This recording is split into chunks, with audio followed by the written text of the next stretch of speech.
Fyrir hönd Bahai samfélagsins og svæðisráðs Reykjavíkur sem hefur haft veg og vanda af öllum þessum undirbúningi, að þá vil ég byrja á því að bjóða alla hjartanlega velkomna á þessa hátíð sem afmælishátíð Bábsins.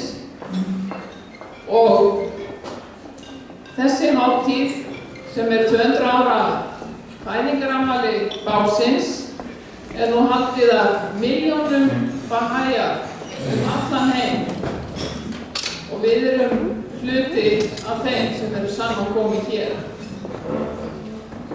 Og eins og margir vita þá Bábinn einn af tveimur höfundum Bahæ trúarinnar og Bábinn fæddist árið 1819 í Persíu sem svo var kölluð þá en heitir í dag Íran. Og árið 1944 lýsti hann því yfir að hann væri kominn til þess að boða komu mikils mannkynsfræðara sem að öll trúarbrögð heims höfðu talað í sínum ritum. Og að þessi mannkynsfræðari myndi opna dyr að nýrri öld friðar og sameiningar alls mannkyns. Þetta var það sem að Bábinn boðaði, enda merkir orðið bá, hlið eða dyr á arabísku. Og boðskapur Bábsins breytist út mjög hratt í Persíu þess tíma með þúsundir fylgjenda og var boðskapur þó í algjörri andstöðu við ríkjandi trúarleg viðhorf þess tíma. Meðal annars boðaði Bábinn jafnrétti kynjanna. Jafnrétti kynjanna, hugsið ykkur, fyrir tæpum 200 árum síðan, einhvers staðar í miðri Persíu. Og hann boðaði sameiningu alls mannkyns.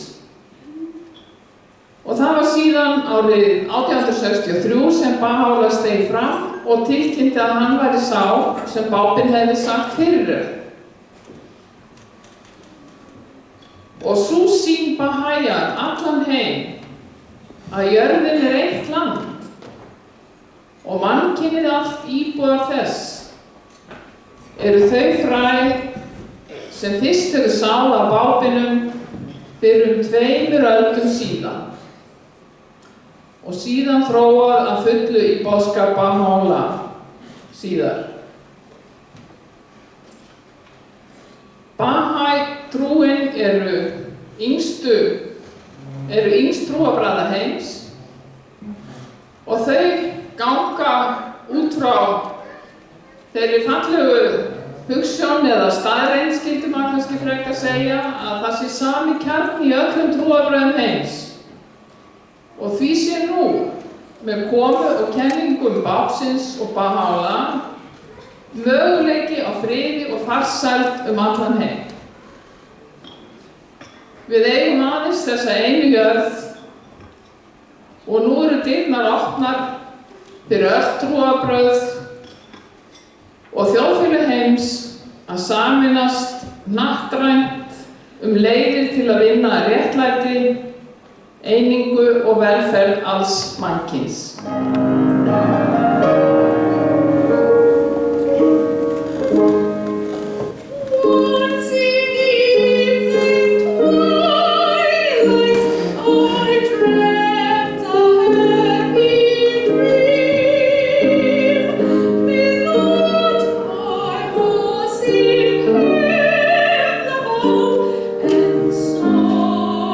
Priest, oh,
Lát réðinnar himnesku einingar vaxa hratt.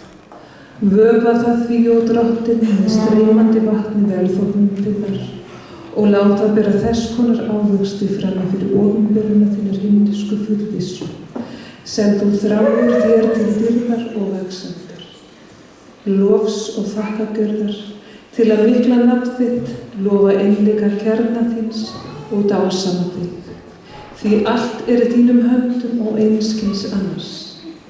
Mikil er blessun þess sem þú útvaldir til að vökva tré staðfestingar þinnar með blóði sínu og upphefja með þeim hætti heilagt og umbreytanlegt orð þitt. Amen.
Ástkæru vinir, hugleiðum þetta saman. Hvers myndum við vænta af jafn áhrifamiklum og umbyltandi atburði og þeim sem verður þegar guðlegur fræðari kemur í heiminn og flytur honum kenningar sem öldum saman eiga eftir að móta hugsanir og verk manna. Birting sérhvers slíks fræðara eins og skráð í helgirit hinna miklu trúarbragða heimsins, byltingarkenndur atburður sem knýr þróun siðmenningar. Svo andlega örvun og hvatning sem sérhver þeirra hefur komið til leiðaði gegnum söguna hefur víkkað svið mannlegra samvinnu frá fjölskyldunni til ættbálksins, þaðan til borgaríkisins og loks til þjóðarinnar. Og sérhver þessara miklu fræðara gaf það fyrirheit að þegar framliðu stundir myndi annar slíkur guðlegur fræðari koma fram á sjónarsviðið. Það því engin furða að koma barnsins, sem við nú heiðrum á 2 alda fæðingarhátíð hans, hafi valdið fordæmalausu umróti í landinu, þar sem hann fæddist.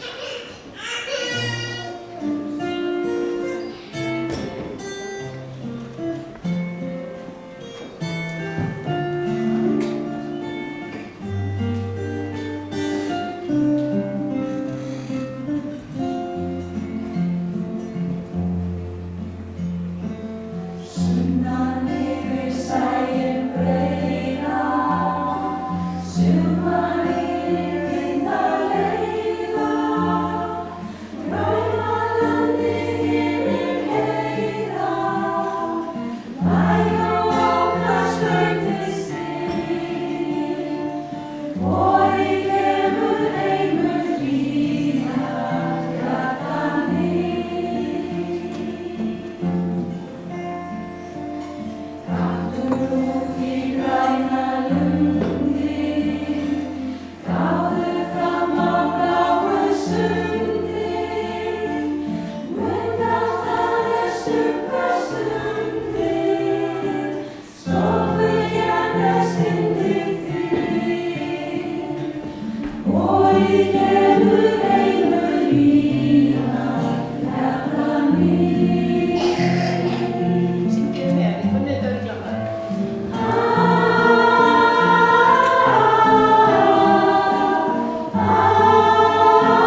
Bábinum vakti ákveðið markmið.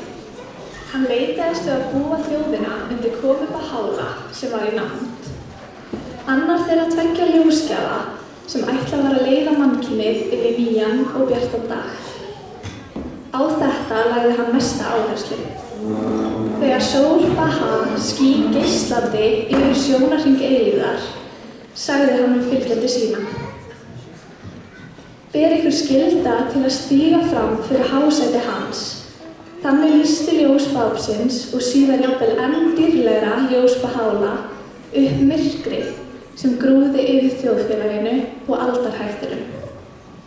Þeir mörkuðu nýjan tíma í samfélagslegri þróun, tíma sameiningar alls mannkynsins. Þeir færðu heiminum andlega orku og blésu nýju lífi í alla þætti mannlegrar siðmenningar. Árangurinn af þessu kemur skýrt fram í þeim breytingum sem síðan hafa orðið. Efnisleg siðmenning hefur tekið gífurlegum framförum. Stórkostleg framþróun hefur orðið í vísindum og tækni. Hliðin að uppsafnaðri þekkingu mannkynsins hafa verið opnuð á gátt. Meginreglurnar sem Bahá'u'lláh setti til að hefja þjóðfélagið á nýtt stig, stuðla að framförum þess og binda endi á kerfi drottnunar yfirráða og útilokunar. Allar þessar kenningar njóta víðtæks stuðnings. Huglægum kenningu hans að mannkynið sé ein þjóð og jörðin eitt föðurland. Jafnrétti karla og kvenna. Að menntun verði að ná til allra manna.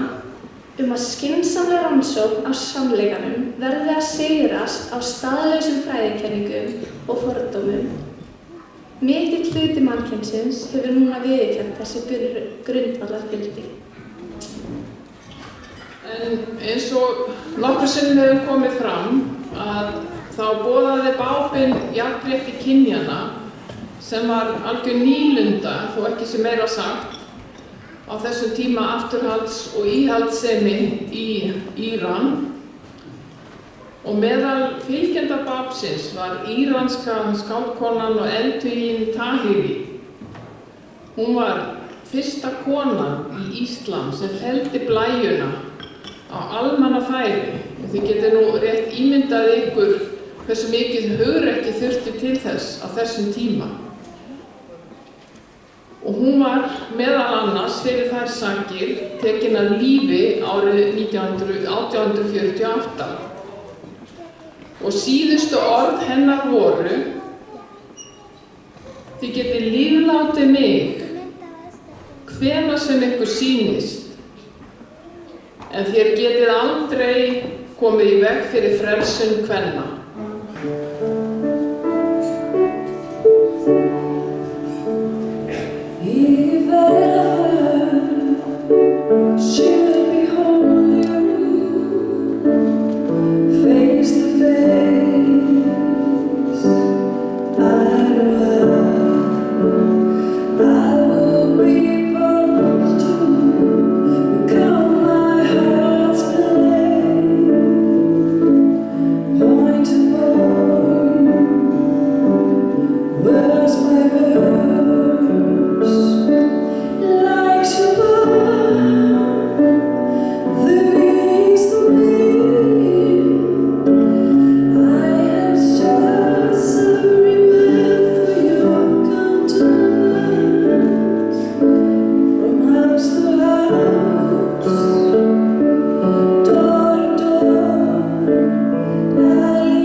Feeling to feel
Það krefst mikillar andlegrar trúmennsku að styrkja hugsjónir í verki og gera þær að veruleika.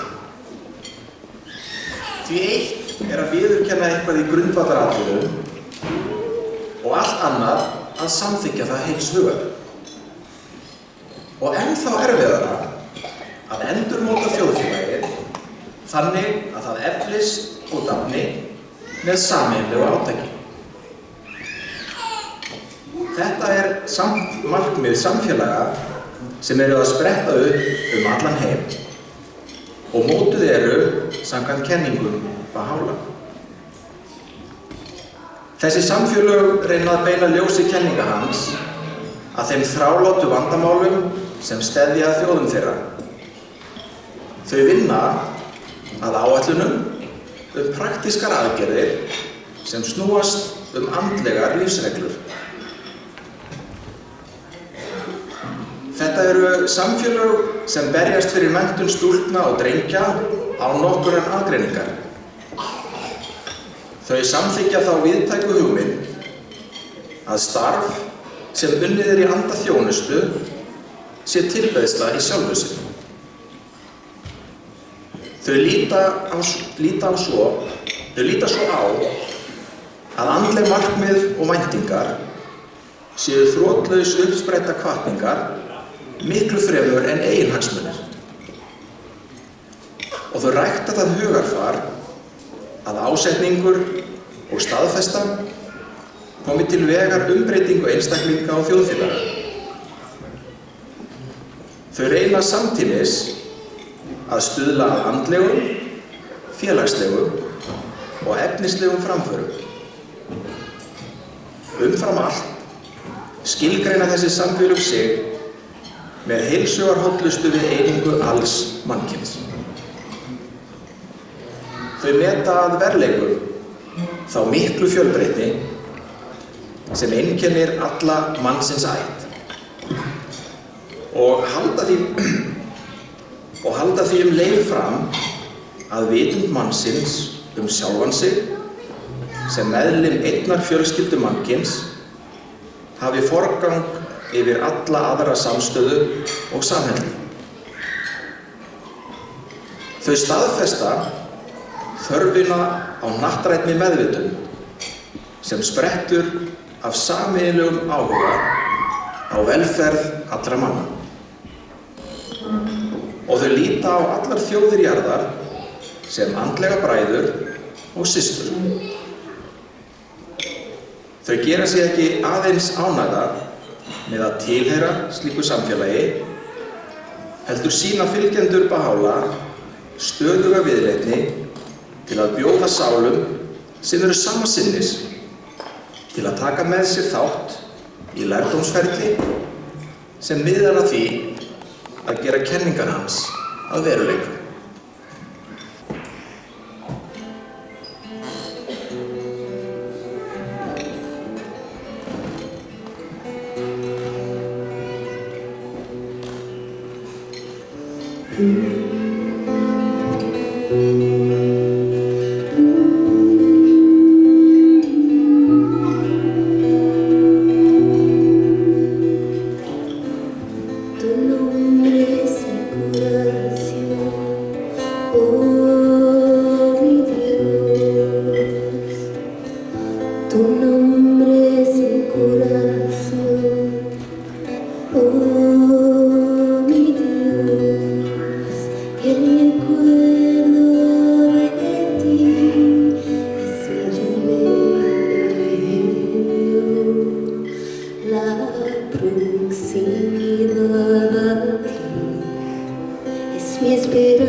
Ef kenningar sem Baha'u'lláh færði okkur gera mannkyninu kleift að ná hæsta stigi einingar, verður hver og einn að leita réttra svara í sinni eigin sál.